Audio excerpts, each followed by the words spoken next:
Hey guys, welcome back to this edition of Vermont Mapleview Farm. We're back working on the Ford F-250 Powerstroke.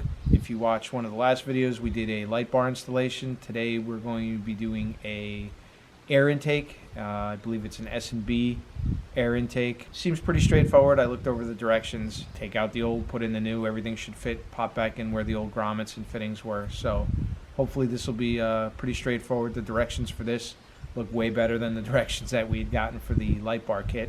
So we're off to a better start there. So we'll take a quick second, go over some of the parts of the kit, and then we'll dive into tearing the old stuff out. All right, so real quick, we'll just go over the components. You know, we've got our actual air box here, rubber gasket that sits on top, our filter, our two pieces of down tube, and then we just got couplers, a rubber seal, clamps, and then it looks like miscellaneous rubber grommets and gaskets, and then the plexiglass cover for the air box itself. So we're going to get started on taking all the old stuff out and putting everything back in for the new and see where we end up. Oh, one quick note on this stuff, as far as the instructions do go, like I said, the instructions are much better, but they do not give you paper instructions. You have to get the instructions off of their website. So not that it's a big deal, but be prepared to be scrolling through your phone or print it out off a computer if you want to have a hard copy in front of you while you're doing it, because they do not actually give you paper instructions in the box. All right, let's get started. All right, guys, so we're going to start pulling it off. The first thing they do tell you to do is disconnect the battery. The reason they want you to do that is they say you could end up with a check engine light. I'm not disconnecting the battery. I've got a code scanner that will clear it if that does happen. I don't see that being an issue if you don't start the truck up in between, which I wouldn't be doing with this whole thing taken apart either way. So really quick, you got your mass airflow or airflow sensor here. You got another sensor attached down here. We're going to disconnect those quick, undo the clamps on this side, and then start popping everything out. So again, just be careful with your connections, and later when we go to take this out, we got to be real careful with that sensor. We don't want to break that and have to go buy a new one. So let's start seeing if we can get some of these sensors apart.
There's that hose.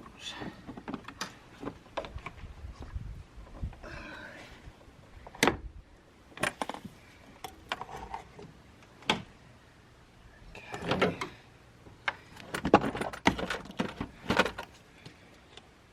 Wow, would you look at that? That's a hell of a filter.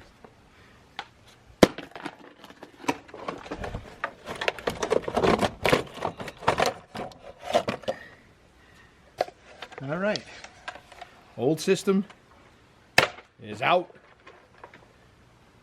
Let's take a look at what we got for the new stuff.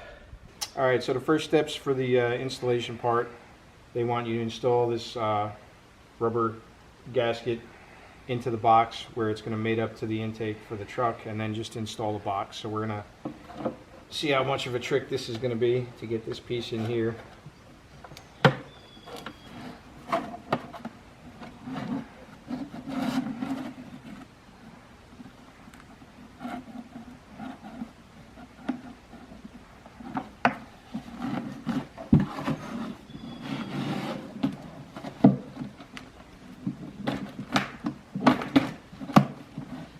Alright, not bad. Let's try to get it into the truck now.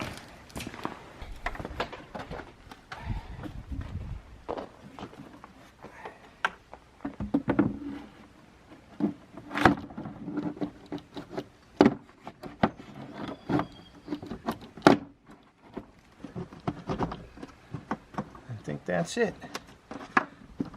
Alright, on to the next set of steps. Alright guys, so the next set of steps is going to be installing like the front gasket mating piece to the turbo, and then reattaching the breather tube back into the small half piece of pipe. But the first thing we've got to do is take the old breather tube, because they're not giving us a new one, off of the old intake tube here. So we're going to have to get a small screwdriver and spread these factory pinch clamps out enough to get this out. We'll clean it up a little bit, get the new grommet installed in there, reinstall this into the new piece of tubing, and then go from there. But I just want to get all this cleaned up first, and then we can continue forward.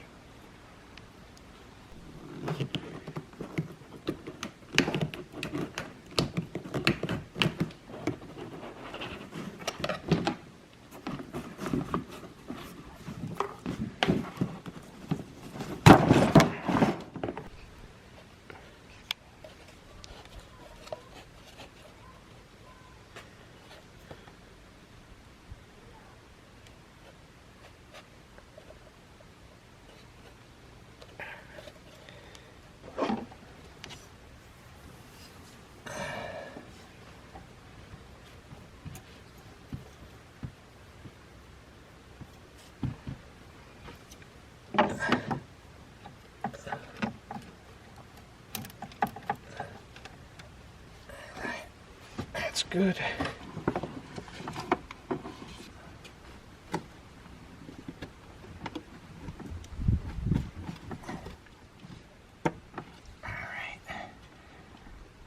So the breather tube is reseated back into the valve cover. We've got the first tube installed. I'm going to leave this clamp loose for right this second. Not that there's that much wiggle room, but every now and then you got to give something a little tweak or a rotation. So I'm going to leave that one loose for the time being, and we'll start getting the next piece of the tube ready. Alright guys, so the next step is going to be removing the airflow sensor from the stock housing, and they give you a new gasket here, and then reinstalling it into this new piece of tubing. And they actually give you a what do they call these? It's not a regular Torx, it's a like an anti-theft, or I forgot the right term for it, but they're designed with the hole in the middle, so it gives you that one extra safety step so somebody can't undo the screws. But they provide you with the tool, which is very nice, because although I do have Torx, I do not think I have this one. Gently, gently, we don't want to break anything. So after double checking, yes, they do want us to use the new Phillips screws that they supply. Makes it a little easier than having to use that Torx. That's nice and nice. So once again, reconfirming with the directions, because I did not see a grommet. This is one instance where they want you to reuse the grommet that was in the factory box.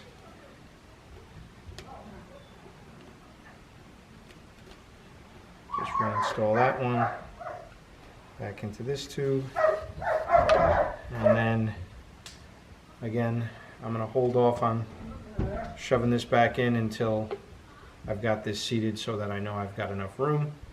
And we're getting close. All right, next step. So we're coming down to the final steps. We're going to put the actual filter into the box, secure that to our last piece of piping, clamp everything down, and then we'll reinstall our little filter gauge here once that's all in, because that was kind of a little sticking point. I don't want to snap it. So we're going to get going on that.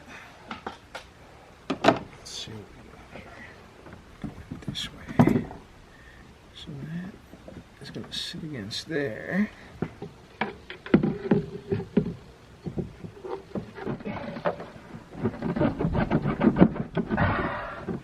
Whew. All right. There she goes. So that was a little bit of a struggle. That was probably the worst part of the whole thing so far, was just getting everything squeezed in there. So with that said, I'm going to go back, tighten down all my clamps, and then we can reconnect our two sensors, putting this piece back in as well.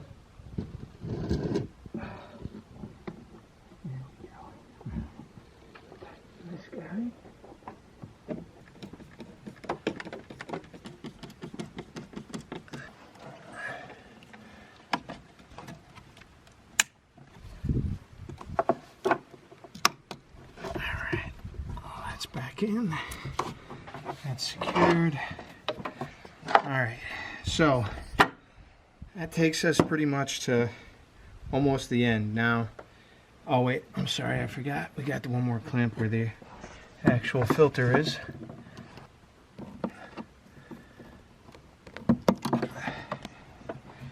Alright. Now, that's going to take us to just about the last step, where they're giving you two options. They give you either a piece of clear, like plexiglass, to make it look all pretty, or they give you like a little rubber boot, which when you close the hood seals to it and creates a better airflow. I think we've made the decision that we're willing to go for the more airflow, even though the piece of plexiglass looks pretty. The whole point of this is to get a little bit more power out of the motor and everything else, so why stop now? So the last thing is going to be the little rubber boot they give us. We're going to secure that, and then we're going to see how she fires up. Now, like I said, they're giving you the option, and what they're saying is the plexiglass ensures that your filter stays cleaner, longer, and you don't get any foreign debris in there, because it becomes almost a totally sealed unit with the exception of the actual intake in the front. But like I said, the whole point of installing these is to get that little bit of extra power out of your truck and make it breathe better, because the next step is going to be the exhaust that we do, and then the tune. So as much as the plexiglass, like I said, looks pretty, we're going to sacrifice pretty for power. So the last thing, they give you a little sticker, and you could take it and throw it in your toolbox or whatever, or always refer back to your stuff on the internet if you had to. But the easiest thing to do, they give you the sticker, it gives you the part number for the whole kit, the filter part number, everything that you need to know, how much oil, if you're cleaning it out. So the easiest thing is to just install it and leave it right here, so it's always here in the event you do need to replace the filter again or anything else.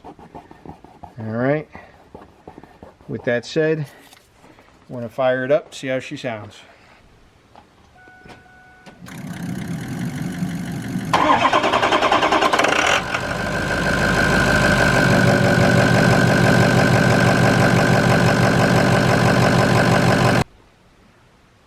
Alright guys, so that concludes the installation of the air intake, again on the Ford F-250 Powerstroke. All in all, not figuring out stopping time to set up camera angles and stuff like that, you're probably looking at about 45 minutes to an hour to do the installation. It was actually not bad. I've done one before on a Chevy Avalanche, That was a little bit more complicated because they make you build the little metal box that it sits in. This was pretty straightforward, you know, a couple little hiccups trying to get the tube through the rubber gaskets and all that stuff, but nothing major. As far as the check engine light, we didn't have one. Like I said, if you don't start the vehicle in between, I don't see you having a problem, but that's up to you. So this is kind of like part 2 of a 4-part series that we're doing with this truck. We did the light bar installation. That video should be out soon. This is part 2. Part 3 will be we're doing a complete exhaust on it, and then the last stage will be we're throwing tune into it. So, you know, we'll see how it all wraps up at the end. But this was part 2 of the series on this truck, and it was a success and a fairly straightforward and easy installation. So I would definitely recommend S&B as far as their directions and their product. It was a good fit. That's going to wrap up this video for Vermont Mapleview Farm, and we'll catch you in either the next installation on this or one of our other videos.